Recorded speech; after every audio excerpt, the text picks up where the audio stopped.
In the annals of history, few events inspire as much dread and curiosity as the Spanish Inquisition. Today, the Spanish Inquisition is painted as the examples of religious intolerance and brutal punishment. The name alone remembers of merciless inquisitors, torture chambers, and chilling trials. Yet is it as sinister as we perceive it? Most parts of this chapter in history are shrouded in mystery, and it is known for its strict secrecy. Therefore, its inner workings and their shocking implications are often left to speculations. Is the image of its ruthless conduct a result of wrong historical accounts, or is the truth really as bad as everybody as we believe? Welcome to Past Perspectives, and today we dive deep into the disturbing secrets of the Spanish Inquisition. Step into this shadowy period and uncover the real story that lies beneath the surface. To understand the beginnings of the Spanish Inquisition, we need to look at the situation of Spain at that time.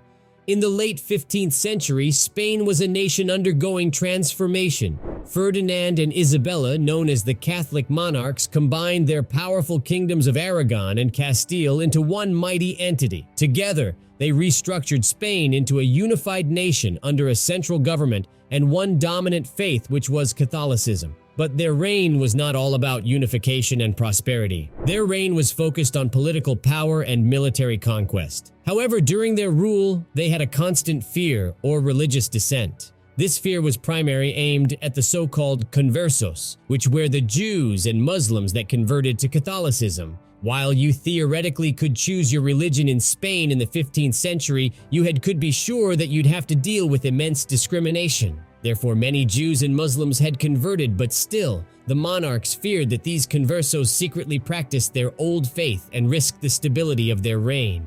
To deal with this, Ferdinand and Isabella sought papal approval to establish the Spanish Inquisition in 1478, a tribunal intended to ensure religious conformity. The Inquisition was no small-scale operation, and it had the power to arrest, imprison, and even execute those it deemed heretics. The head of this institution was a man named Tomás de Torquemada, a Dominican monk appointed as the Inquisition's first general. Tomás was a close confidant of the Catholic monarchs, and they knew that he was a man of unwavering faith, ready to do anything to spread his religion.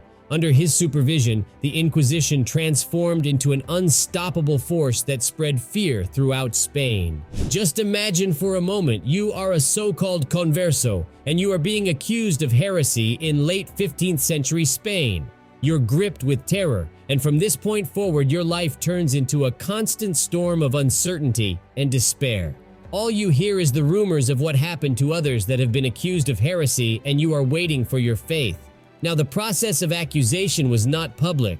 It was an insidious operation. The Inquisition thrived on whispers and suspicion, inviting anyone to secretly report suspected heretics. Friends, neighbors, even family. Anyone could become an informant. But who could even be accused? At the beginning, we briefly talked about the fear of the so-called conversos, but it didn't stop there. The inquisitors targeted many different groups, but first we need to look at the conversos. These were Jews who had converted to Catholicism because they are the biggest group. Many did so because they were forced to, but others genuinely adopted their new faith. Despite this, they were often accused of practicing Judaism in secret. Another group were the Moriscos, or Muslims who had converted to Christianity, also suffered greatly, and as time went on, the Inquisition started targeting other groups too. This included Protestants, people accused of witchcraft, and others who were thought to be breaking religious rules. One example was Caterina Tarongi. She was one of these victims. Accused of being a witch in 1678, she was put on trial and executed. But we are going to look at more examples later on, and I'm also going to talk about her more in detail later on. Once you were denounced, the Inquisition seized you, often without notice, plunging you into the cold, dank confines of an inquisitorial dungeon. The goal of these detention centers were not mere holding cells. They were designed to break you and your will up until the point where you would be willing to say anything so that you can finally get out of this jail. To describe these dungeons, they were dark, damp, and looking into them you could almost feel the despair. Here you waited often for months for your trial, with your fate being unsure and your freedom being dependent by a shadowy tribunal. Looking at the trial, it was most of the time a one-sided affair. The inquisitors served as both judge and prosecutor, a chilling embodiment of unchecked power. You were not told who accused you or allowed to present witnesses in your defense. The presumption was not of innocence, but guilt. The only way to salvation was through confession. To get these confessions, the inquisitors used an old but fearsome tool, which was torture. Now, despite the popular belief, the use of torture in the Spanish Inquisition was not a spur-of-the-moment decision, it was a calculated, premeditated process. Inquisitors used psychological pressure, menacing threats, and then, if necessary, physical pain. A lot of torture devices we know today have been developed during the Spanish Inquisition, and each device was designed to inflict the hardest pain you could imagine without causing instant death. The first tool they used is called strapado, where victims were hoisted into the air by their wrists, bound behind their backs. This way, their shoulders dislocated and they left you hanging like that for hours. In some cases, they even added weights to your legs to intensify the pain. Another torture method they used was the torture of water, a precursor to the infamous waterboarding of modern times. The victim was pinned to a board, tilted so that their head was lower than their feet. A cloth was placed over the face and water was slowly poured over it. This forced water into the mouth and nostrils, creating a sensation of drowning, a panic-inducing ordeal that left the victim gasping for breath. And the last example I want to give you is the rack. This contraption slowly stretched the victim's body until the joints dislocated and the bones cracked. Strapped by the ankles and wrists, the victim was subjected to a slow, relentless tension. The dislocation wasn't immediate. The process was incredibly slow, prolonging the agony. The sound of popping joints echoed in the chamber, a macabre symphony that showed the brutal reality of the Inquisition's relentless pursuit of truth. At this point, a lot of people are quick to judge the torturer, but remember, these horrifying methods were not driven by sadism, but rather a sense of duty. The Inquisitors believed that by extracting a confession, they were saving the heretic's soul, guiding them back to the path of righteousness.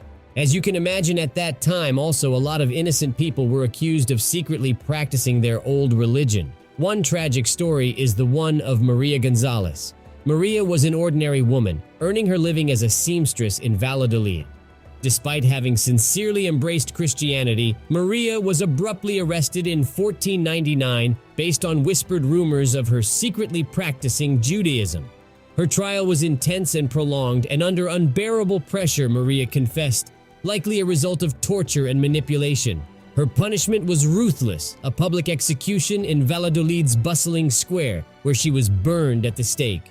Another example is Ahmed of Granada. A Christian convert, he was respected in his local community, but in 1529 accusations of him practicing Islam in secret arose. Therefore, he was arrested, put on trial, and despite fervent protestations of his innocence, was found guilty. His life was brutally cut short as he was executed in public. To show you how arbitrarily the Spanish Inquisition became at one point, let me tell you about Caterina Tarongi. We already briefly talked about her earlier, but her fate describes the pinnacle of the Spanish Inquisition. Caterina was a typical woman of her time, living an ordinary life until suspicion and accusation of witchcraft arose. She lived in a small town in Mallorca and has been known as a warm, kind-hearted woman. However, rumors of strange happenings began to swirl around her. Whispers of unnatural events, unexplained illnesses, and tales of eerie occurrences gradually transformed her from a respected member of the community to an object of fear and suspicion. It didn't take long until she was accused of practicing witchcraft, and she was taken into custody. For months, she was kept in the dungeon, and during her trial, she was accused of causing harm through her supposed magical powers. Despite Noon having any evidence against her, the Inquisition was relentless. She kept pleading that she was innocent and therefore she was put back in a dungeon for weeks, even months. During that time, she was isolated, interrogated, and subjected to physical and psychological torture, intended to extract a confession. Under immense duress, she eventually confessed to crimes she did not commit. She was sentenced to death, and her fate was to be burned alive. Situations like the ones of Caterina Tarongi, Maria Gonzalez, and Ahmed of Granada, along with countless others, have left deep scars on the Spanish society. The constant fear of being accused spread mistrust amongst neighbors and even whole communities. Everybody feared that a misplaced word or an unusual custom might result in an accusation of heresy. This apprehension extended beyond religious practices and spilled over into daily life, stifling social interaction and hindering communal solidarity. Also economically, the Inquisition had profound implications. The confiscation of properties of the accused provided a temporary influx of wealth for the monarchy and church. However, the long-term economic consequences were dire. The expulsion of Jews, who were key contributors to the economy, led to a significant loss of skilled labor, merchants, and intellectuals, leading to an economic downturn. And the psychological impact of the Inquisition has been lasting and profound. The constant fear of persecution bred a culture of secrecy and caution that permeated Spanish society for generations. These reverberations were not limited to Spain. They echoed across Europe and the New World. We've now walked through the dark and scary parts of the Spanish Inquisition, learning about its terrifying secrets. We've seen how it used fear and suspicion to control people. We've also looked at the unfair methods it used, and we've heard about the innocent people who suffered. From Jews and Muslims forced to change their religion to people like Caterina Tarongi, who was accused of witchcraft, we've seen the pain and fear that the Inquisition caused. The Spanish Inquisition is a reminder of a scary time in history when people were hurt because of their beliefs. This is a reminder to us all to respect others and their beliefs. As we remember this time in history, we should all aim to be fair and kind to everyone, no matter what they believe. This is the best way to honor the brave people who suffered during the Inquisition. Now, don't forget to subscribe to Past Perspectives to learn about all the history topics you never heard about in school. And with that being said, thanks for watching, and until next time.